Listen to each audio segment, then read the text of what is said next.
Hey everybody, Rick with Let's Level Up here, and today I'm really excited to bring you a review of Dead Panic. This is Fireside Games, brand new game that's out and made a big hit at Gen Con. If you haven't had the chance to get this or get this on your table yet, chances are it's not in your store yet. So be looking for that in the next few weeks. And definitely try to get it before Halloween because this is going to make a great night for any horror buffs out there. Dead Panic is sort of a spiritual successor to Fireside Games' huge smash hit, Castle Panic. In that, we are defending wave after wave of zombies. However, there are key core mechanics that are changed in this game that gives it a totally unique player experience. This is not Castle Panic themed zombies. So really, anyone that tells you that hasn't had the chance to really dive into this game. This is a brand new experience. It's not just a slap a sticker of a zombie on your old goblin token and now you've got Dead Panic. What we're going to do in this video is walk you through some of the new components and some of the new gameplay mechanics, and then give you our official review at the end. Well, thank you so much. Stay tuned after the jump, and we will be back with you with more Dead Panic.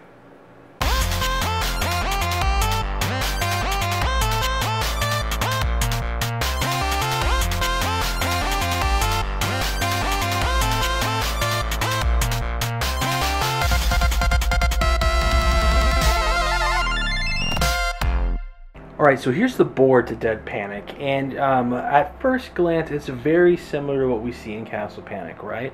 We have 6 different zones where enemies are going to spawn. We have 3 different rings where essentially is our range to attack enemies. There's the outer ring, which is the woods. We have the middle ring, which is the clearing, and we have the inner ring, which is the yard. And finally we have basically the bullseye, which is going to be our cabin. Now the cabin is also divided into 6 different pieces, and our player piece can actually move from room to room here. So much like Castle Panic, the tokens here are going to go on the outside ring and are going to move in every turn. When they get to one of our walls, they will attempt to damage that wall, and since we are a physical player piece, we have the ability to attempt to repair those walls. Also on the board, each corner has a quick rules guide, which I find very helpful. And I think the artwork overall looks very, very good. So this is a close-up of the cabin, and as the story goes in this game, essentially we are one of 6 different civilians who have banded together with our other players and essentially escaped to this remote cabin that we found in the woods. And as you can see, it's in pretty dire straits. The bathroom's all torn up here. The living area rug looks really dirty. The living room itself got a smashed TV. The bedroom and the workshop look okay, and then the kitchen itself looks like it needs to be cleaned. Kind of looks like my old bachelor kitchen. Overall, again, I think the look and feel of the cabin, and as well as the entire board, is very, very good. So here's with the cabin basically fully assembled with all 6 of our walls up. 5 of the walls all look the same. One wall, however, will have a front door, which is going to align with the path along the 5th section here. So this is section 5. The front door is going to align right here with the path into the cabin. So when a zombie comes in and actually hits this cabin, we're going to put a crack token on it. Now these cracks can be repaired, and these cracks basically designate to us that this wall has been hit once before. So if a wall with a crack on it gets hit again by a zombie, the wall is actually going to come off the board because it's no longer functional. Now we can repair this wall with a hammer and nails card. Essentially we can also repair these cracks before it gets to this level. Each player can repair a crack as one of their 2 actions, and the construction worker Al can actually repair a crack for free on their turn. Along with the crack, if 2 or more zombies hit the wall at the same time, that wall is coming down. Also, brutes will take a wall completely out in 1 hit as well. Okay, so this game is going to come with 2 decks as well. The first deck is going to be the cabin card deck. Now this cabin card is essentially items that we're going to spend turns, or actions rather, searching through the cabin for.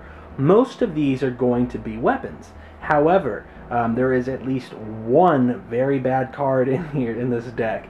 So let's look through a few of these to give you an idea of what you're going to be able to search for. So the first card here is going to be the Hammer and Nails, and you can see that this has actually got a use on it. This yellow token shows you how many times you can use it. When you use the Hammer and Nails, you turn it upside down and then it just becomes a hammer, which can actually be a melee item which we could bash for 1 point of damage.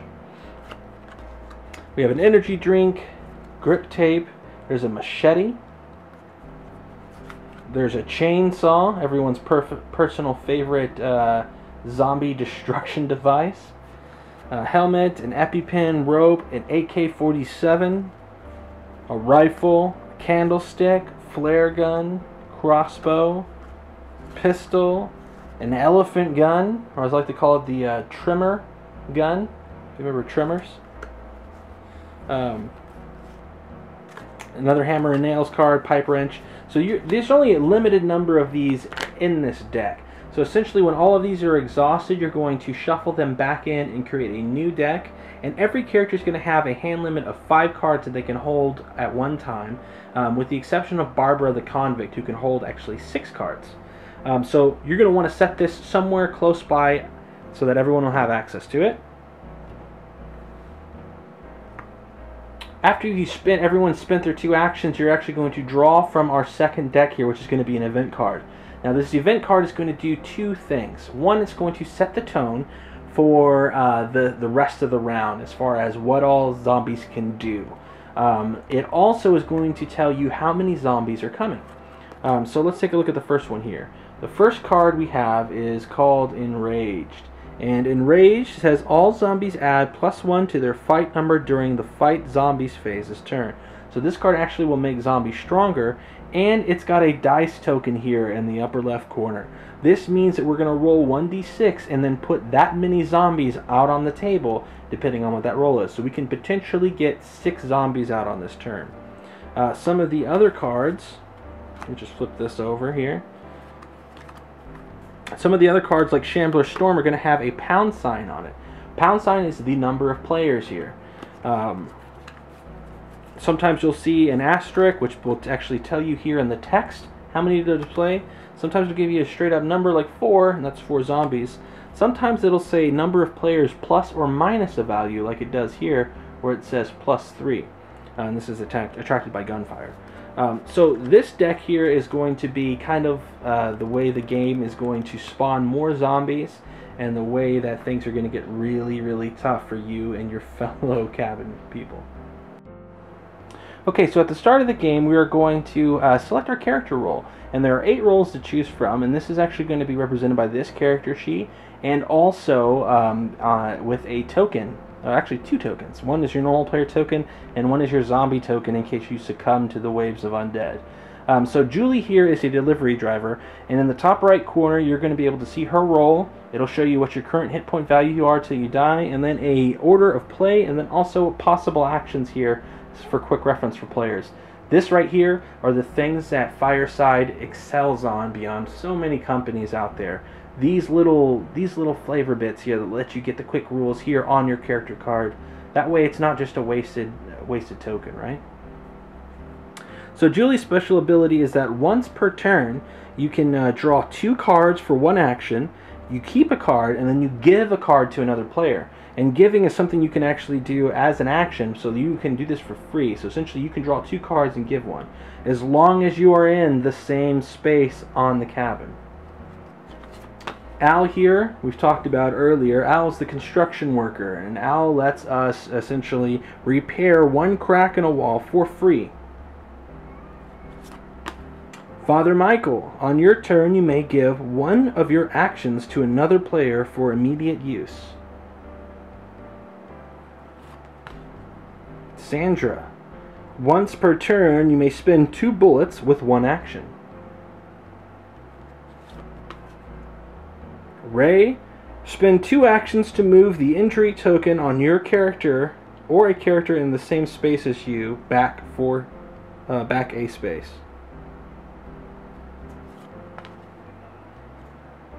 Maria is the businesswoman. She can trade with another player at any distance when whether it's It is your turn or hers. Barbara is the convict. She gets an additional card in her hand size, making her hand size 6. David is our personal trainer. During unarmed melee combat, he may damage one zombie for 1 point on wins. So ideally, whenever you're doing combat, you're going to want to have some sort of melee weapon, because unarmed combat does no damage. David is the exception here because he's so physically fit. And let me just say, Justin, if you ever listen to or see this video, or Anne-Marie or any of the other guys from Fireside, where's the Rick character?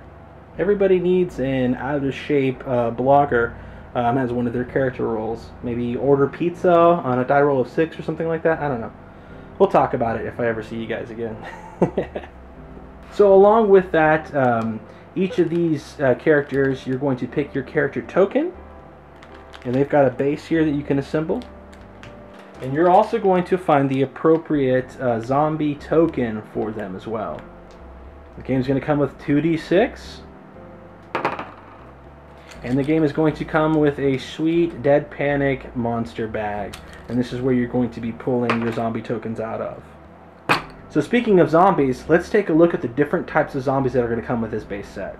So here are some of the zombies we're going to look at, and some of the other hostile tokens that could be, or even actually a beneficial one that's in this stack. But at the top of the token, you're going to see its name. You're going to see a number that is a white background with a black text here, and it says a 6. This is going to be the fight value. If we're ever in a melee fight, whether unarmed or armed, we're going to have to roll 2d6 and have to get higher than whatever this value is. The other numbers here on this token represent its hit points. So this is a 1, there could be a 2 here or a 3 here, depending on the type of zombie. So the Creeper is a 1 hit point zombie, and it actually has a special ability here. The Creeper is essentially a torso that's crawling very slowly towards the cabin. Its special ability is that it can slip right past the wall without having to have it knocked down if it gets there. The Creeper, essentially, and all Creepers are going to move on a die roll of 4 or higher. So at the beginning of the zombie moves phase, you'll roll 1d6. If it's a 4 or higher, these guys are going to move up 1 square. Next up, we have the Shambler, which is the most populated zombie in the bag. It has a fight value of 7 and only 1 hit point, and it's going to move 1 space per turn. Up next is the Sprinter. It has another fight value of 7.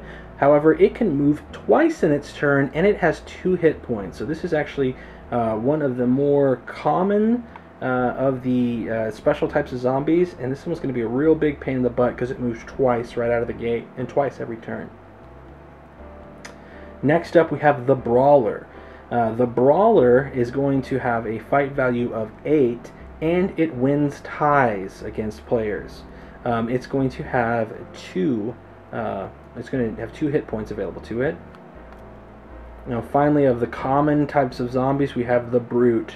The Brute is by far the most physically imposing of the zombies. It has 9 fight value, 3 hit points, and it will immediately destroy a wall if it comes in contact with it. Next up, we have the Survivor.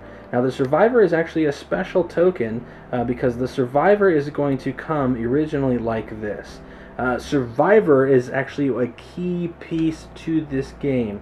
Survivors need to make it to the cabin. Oh, excuse me. They need to make it to the cabin in order to give you a radio piece.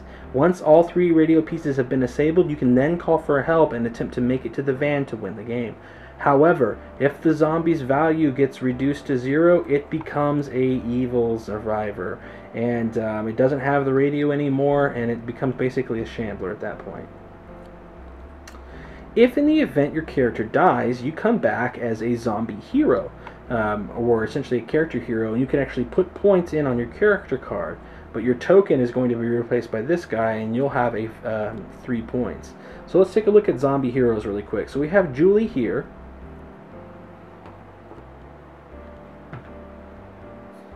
And then Julie's card. Now if Julie takes 3 injuries and she dies, we're going to flip her over and we're going to reveal her zombie character card. Now the zombie character says it moves 2 spaces in any direction or moves zombies phase, on move zombies phase, cannot move from fight. and you roll own dice to fight against characters. And then you can actually put any 2 special abilities that you'd like here, such as +1 to all rolls, move 1 additional space, win on ties, re-roll both dice once per turn, direct movement for another zombie. So this you can make kind of a specialized zombie hero here if you eventually should die. And so if you die, you can then try to make sure no one else is going to win the game. Okay, so when setting up the game, you're going to assemble the board, pick your character out, and then roll for what zone you're going to start in. So in this case, my character is starting in zone 1. And then you're going to take all of the all the zombie tokens, excluding the survivors, and you're going to give these a big shake. And then you're going to draw 1 for each starting zone. So draw 6 of these out. So we've got a shambler here, and you're going to put the token with the highest hit point value facing toward the cabin. And we're going to give this a good shuffle. And we've got a brute in zone 2. We're going to have a shambler in zone 3. Another shambler in zone 4. A creeper in zone 5. And a sprinter in zone 6. So after you have done this, you're ready to set up the game. And the final step is to take the survivors, the 3 survivor pieces, and then put them into the bag, and then give this one more good shake and shuffle around.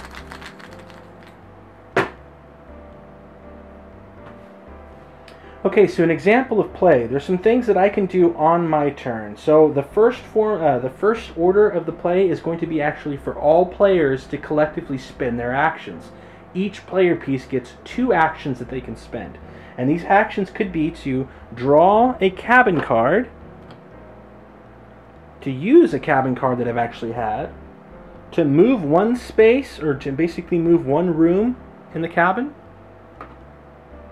to trade, give, or take, or get, sorry, to repair a crack, and then finally to perform a radio van action, such as assemble the radio, use the radio to call the van, etc. So let's say on my turn, the first thing I'm going to want to do is I want to explore the cabin. And here I get a set of hammer and nails. I didn't quite get a weapon that I wanted, so I'm going to explore again, and I'm going to get a nutrition bar. So that's my turn. At the end of my turn, I'm going to draw 1 event card, and the event card says, panic. All players move this 1 space clockwise, and we draw equal to the number of players playing. So I'm going to move over,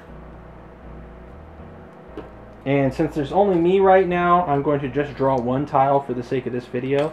I don't know if it's necessarily meant to be played solo, but here we got a survivor, which is great, and it's going to go into space 5.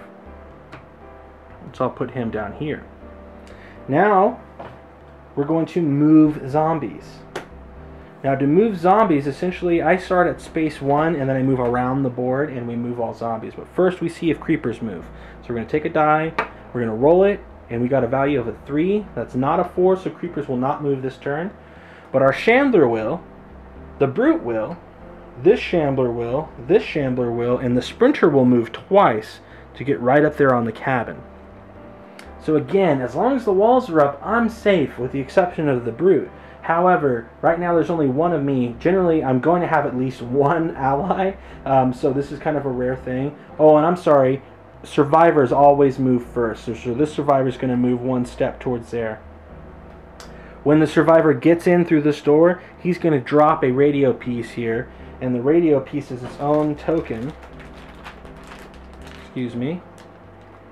So when it gets inside the cabin, it's actually going to draw a piece of the radio. And that piece of the radio will go here in this room, and then I can go in and collect that radio piece to try to assemble it with the other 2. After the radio has been assembled, I can then use that to call for the van, and the van will go into one of these wood sections, and then all players basically need to haul butt and get to that van in order to escape with our lives.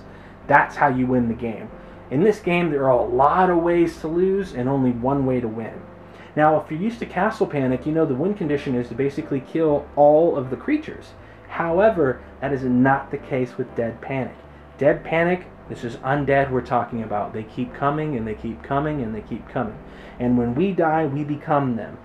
So again, this is a much more intense player experience, I think, than its predecessor. After all the zombies have been taken out and we don't have any left in this bag, we take the discard pile and we shuffle them back into the bag, and then we start going again. Again, they don't ever stop coming, and it's kind of on our timeline. We got to keep our walls up and use our powers and abilities that we have to the best we can, and keep trying to explore to get better equipment in order to keep these zombies at bay.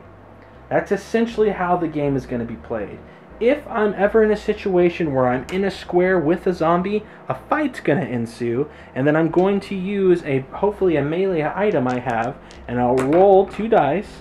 This is a 7, and if it's equal or above the the zombie's fight value, we win.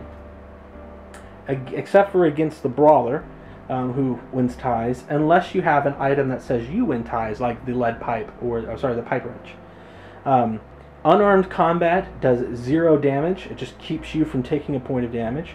If I were to lose this battle, I would add 1 injury token to my character card here. So eventually, I can essentially take 3 injuries before my character dies and becomes a zombie hero. Certain guns, in fact, all guns will have a number of uses here. So this pistol has got 3 uses it can do. So once I use it once, I turn it over, and then it's got 2 more uses. I turn it over, it's got 1 use, and then finally I turn it over and it becomes a club. And a club I could use for essentially do 1 point of damage. After I use it in a melee fight, it goes back to the cabin card's discard pile.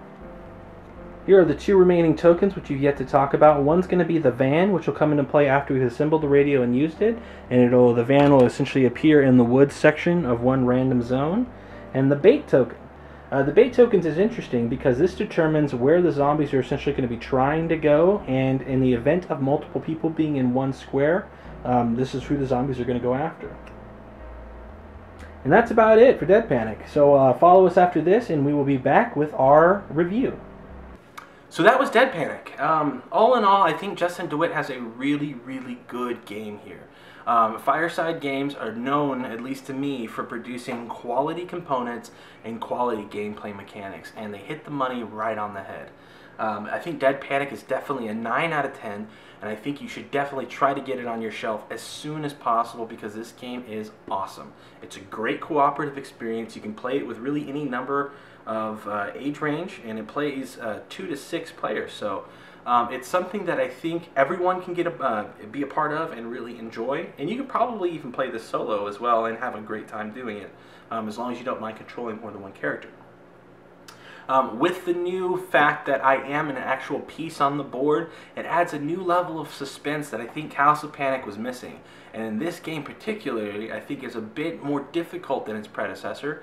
And again, I don't even really think it's fair to compare the two. So if you haven't yet checked out Dead Panic, I definitely recommend you go by your local game store and see if they have it.